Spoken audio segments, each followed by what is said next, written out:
An ancient Saiyan has now awoken to fight our heroes in the upcoming Dragon Ball Super 2018 movie, but the question on everyone's mind is who exactly is this individual, what timeline did he come from, and what will be the impact that this Saiyan leaves on the upcoming movie. On today's video, we will be discussing 5 things we would like to see happen in the upcoming Dragon Ball Super 2018 movie that further coincide with the events set to happen in the film, alongside the potential of a new series having to follow once the movie is released. So hold on to your Dragon Balls and buckle up tight, because we're going to be talking about the upcoming Dragon Ball Super 2018 movie next.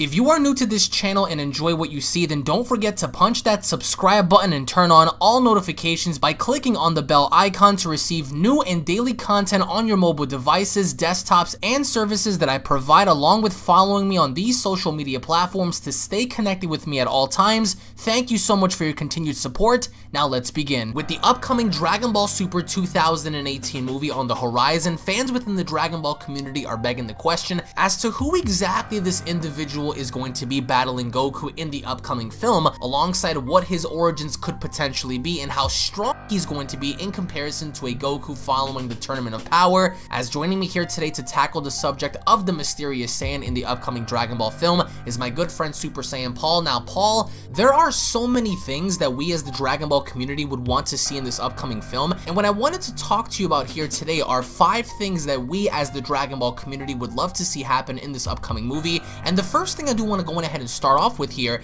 is character development and explanations. Now, one of the most important factors going into this movie is further explaining where this Saiyan comes from, how strong he is in comparison to Goku, and more or less explaining the feats and the strength presented in this film, along with further establishing the fundamentals in which may carry off after this movie. So what I wanted to ask you is, what do you think needs to be done in terms of introducing the Saiyan, introducing Goku and his friends once again? What do you think, in your opinion, needs to be done in order to solidify a good story through character development and explanations? From a character development and explanation standpoint, I see Goku staying very much the same throughout the movie. We're gonna see like the Goku that we know and love, but in terms of like the antagonist of the movie, this is where they have, especially with the Saiyan being maybe presumably the antagonist, they have a lot of leeway with this character, because if they connect him to the lore that was originally established in the beginning of Dragon Ball Super, we know that this can go either good or bad depending on if they decide to make this guy go rogue. From the legends, he was supposed to be a good guy. I mean, from Beerus's dream, he was supposed to be the person that's supposed to take Beerus down and things of that nature. Well, like, we were supposed to assume that he was a good guy. A rival, but yeah.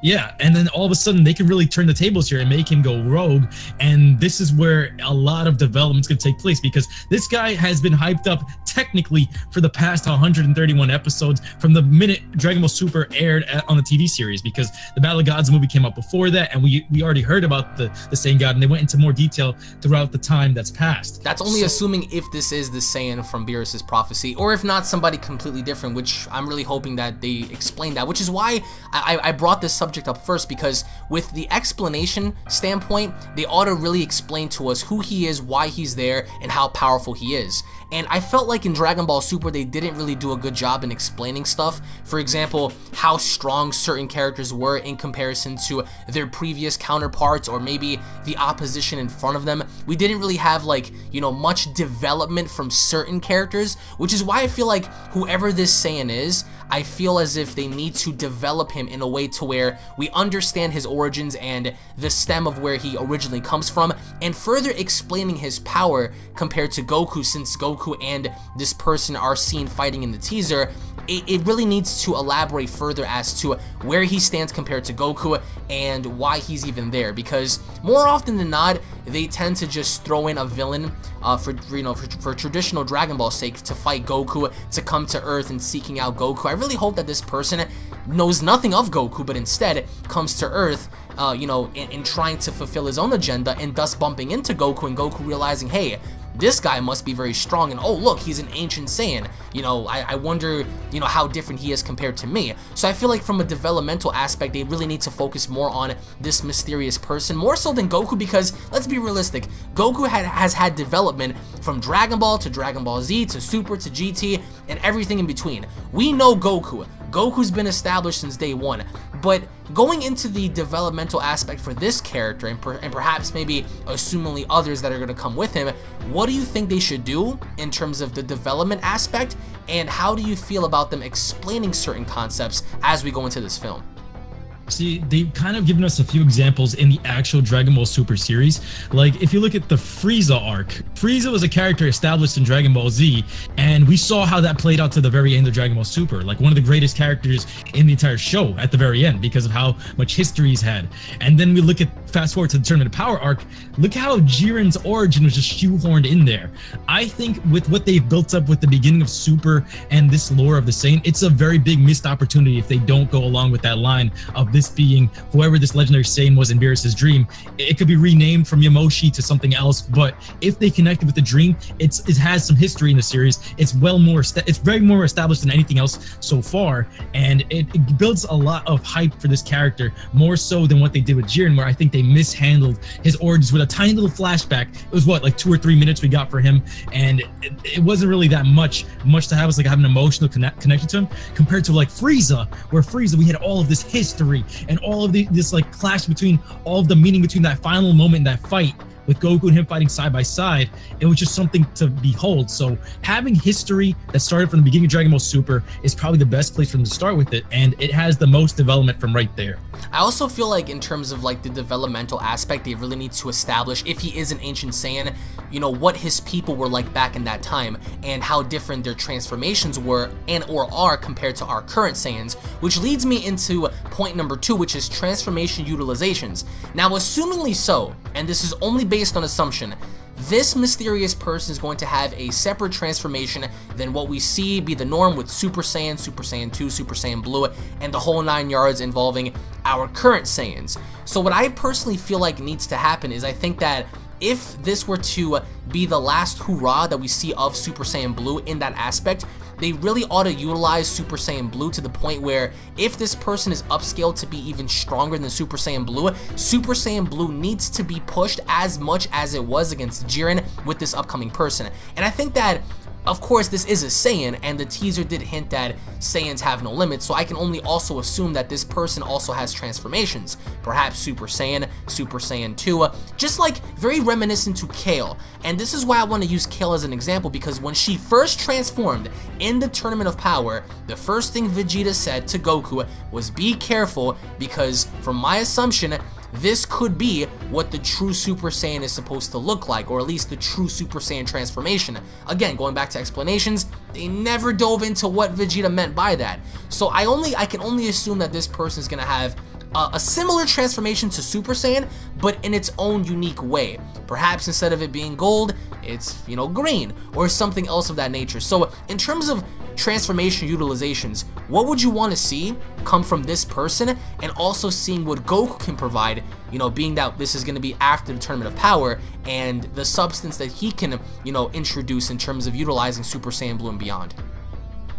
This is where it gets very complicated, because I want to see something stronger than Super Saiyan Blue. At the same time, I don't want to see them overutilize Mastered Ultra Instinct or Perfected Ultra Instinct. And they've already used almost every color on the spectrum of the rainbow on their heads. Like, literally, they've already used green with Kale, they've used pink with Rose. What's next? Purple? They've used white, they've used yellow, they've used blue. Every color has almost been used here, and what can they possibly do at this point other than start mixing it or something, or growing their hair out like Super Saiyan Blue 3? What exactly can they do that'll fill that gap of like keeping it fresh but not keeping it too old? Because Super Saiyan Blue, it's outplayed. They've overdone it. Transformations have been oversaturated, and you can agree with that. 100%, and the animators know it. That's why I know they went back to Super Saiyan God. It's just like it was refreshing to see Super Saiyan God return after so long. That's why they had to kind of to nerf Super Saiyan Blue in a way. Now, where this opens up room for transformations is, we don't necessarily know if Goku is going to be the one to win this fight, because like we've seen from the previous movies, yes, Goku usually gets the final blow, but this is their chance to let someone else take the spotlight. And I think if it wasn't Goku getting Ultra Instinct or something beyond Super Saiyan Blue, it leaves room for everyone else, especially Vegeta. So would you say that perhaps with the transformation utilizations, they're going to give somebody else like a moment to shine? I think that the only other person, because I don't want to see Mastered Ultra Instinct. We said this before in our video, it's too much. I think it's too much. You can't logically tell me that this person would be able to match up to Mastered UI coming back from the dead, or just coming from a different, place, not knowing Goku, or at least what he's capable of. It doesn't make any sense. Keep Ultra Instinct away. Because I think that, yeah, in my opinion, even though Goku did say, yeah, Vegeta, I don't know how to use it, or I can't tap back into it, it's already confirmed by Whis, by Frieza, by everybody who has a brain in watching the Tournament of Power. The way you achieve Ultra Instinct is being beat down to this state of subconsciousness to the point where your body's about to shatter. There's evidence to support that with Kefla and Jiren in several cases. I think that if this Saiyan beats Goku down, Goku ought to have flares of him tapping back into it, but doesn't tap back into it at all. I also feel like Vegeta, like you said, ought to be given a bit more shine. Perhaps maybe utilize Super Saiyan Blue evolution a bit more, because we only saw that a handful of times against Jiren. So in your opinion, what could they do with this mysterious person and other characters of that nature by introducing their forms and executing them in the proper way?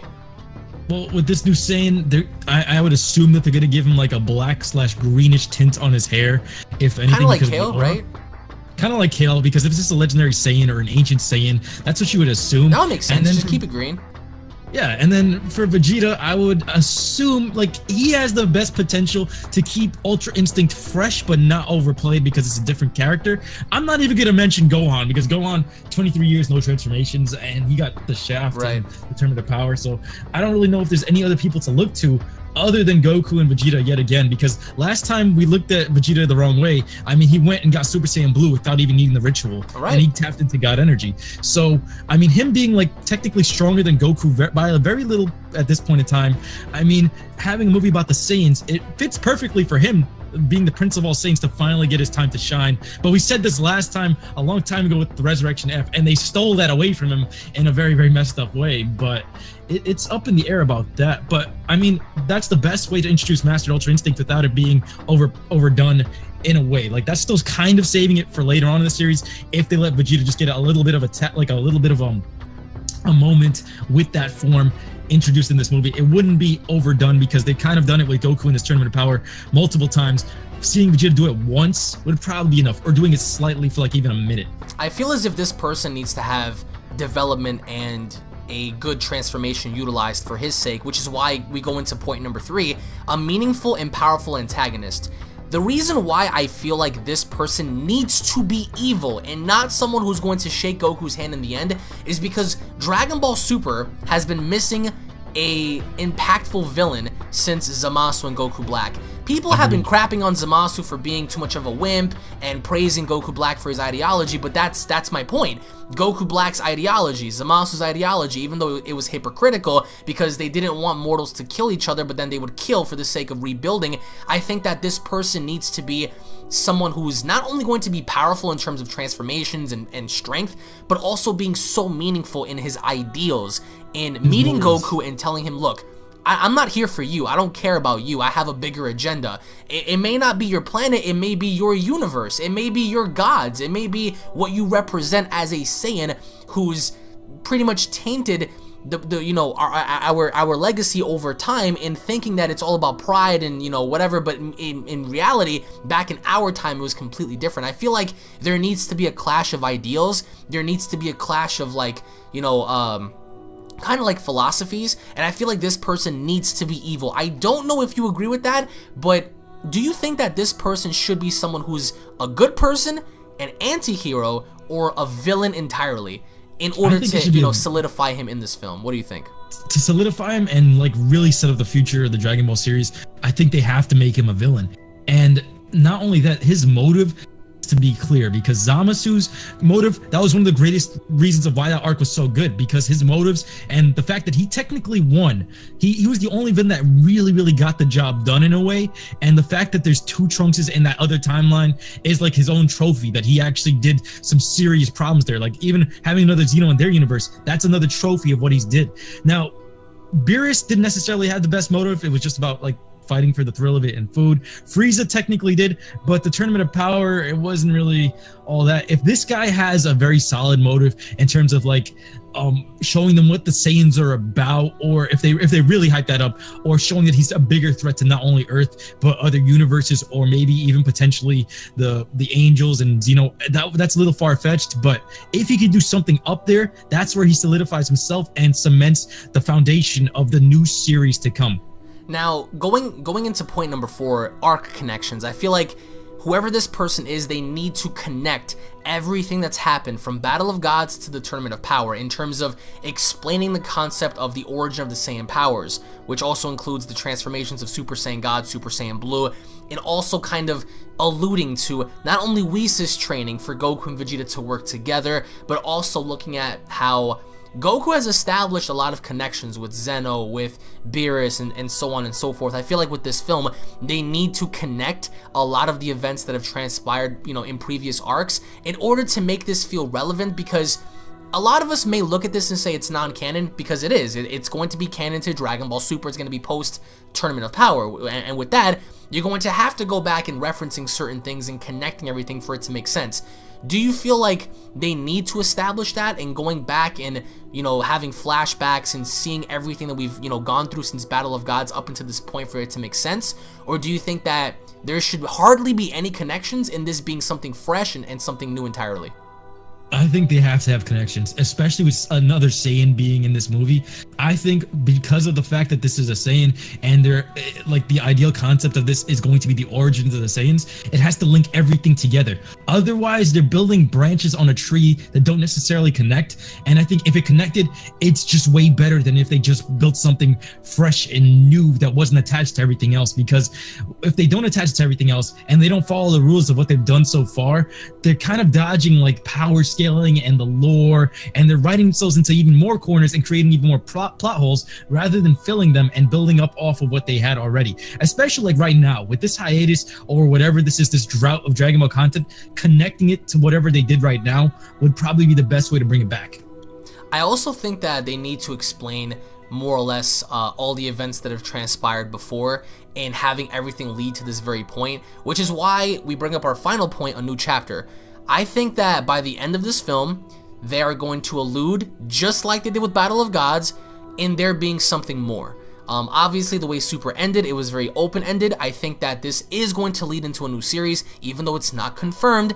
It is going to lead to something, because we can't just, you know, not strike while the iron is hot. I think that they need to further explain the concept that, yes, there are other Saiyans out there that are just as strong, if not stronger, and there's still more of us, more history for us to explore as we go forward. So, do you think that this film is going to close the doors for Dragon Ball Super and not having an open ending to where something is going to happen after? Or do you think that this film is going to allude to something new and thus kicking the series back off with wherever they decide to leave off with? I think that it would make sense if by the end of this film they kind of allude to there being something bigger, and thus when they bring back the series it can actually, you know, kick it off from there. But do you disagree with that concept, or do you think that they should do something entirely different? I think it has to kick off something new. And two things, fun facts, guys, like next year is the 20th anniversary of Dragon Ball Z, I believe. Dragon Ball Z in 10 years for Kai. 10 years for Kai, and the year after that is the Olympic Games, and Goku's the figurehead for that. So for them not to utilize a series or even another movie following that, they're missing a lot of hype. And to have that as a public figure for those type of events, they're missing out so much money. And I think money talks here. I think we're gonna smash records when this movie comes out, and they're gonna see that, and they already know that's gonna happen because it's Dragon Ball. They've done it in the past with both of these movies that happened prior. It's gonna launch a new series, and I think that's why they specifically said that in episode 131. This is not the last time that we're gonna be seeing them. It's just a brief departure from them for now, and then they're going to come back with something even stronger. And I think they just needed a timeout to really figure out where they're going to go with this, because they moved the pacing very fast at the end there, and I think they have to slow it down a bit. At the end of the day, I do believe in my heart of hearts that this movie is going to tell a fantastic story. The only concern I have is for them to rush through the entire thing and not giving the antagonist enough time to further establish himself. But also, one of the biggest fears that we all have is allowing Goku to run roughshod on this unknown Saiyan, which I don't think a lot of us want to see. We all want to see a great fight be evenly fought between Goku and this person, but I also do feel in my heart of hearts that this is going to open up the doors and blow the lid on a new chapter, on a new story having to follow this film, because if they want to establish more and strike while the iron is hot, the best thing to do is continue after the film and further establishing that story. So in the end, guys, let us know what you all think down in the comment section below. What are your overall thoughts and expectations for this upcoming film? What would you guys want to see in this upcoming movie? List 5 things down below that you guys would love to see, best and worst case scenarios. Thank you all so very much for watching. If you guys are new to this channel and love Dragon Ball, don't forget to go ahead and smash that subscribe button, turn on all notifications, tune back in for more, check out the official Dragon Ball Super movie playlist down below for more information. Thank you all so much for watching. Once again, tune back in for more. Again, if you are not excited about this film, get excited, because this is going to be the first ever context that we get following Dragon Ball Super's Tournament of Power. And what's most interesting is finally, after all of these months of waiting and anticipating and speculating and theorizing, we're finally going to get to see what Goku has been up to, Vegeta, alongside everybody else, and then seeing this Saiyan come into fruition and battling our heroes is going to be a fantastic thing to witness. So either way, guys, thank you all once again. Tune back in for more, and I'll be seeing you all in the next Dragon Ball video. Take it easy, guys. Cue my outro, bitch.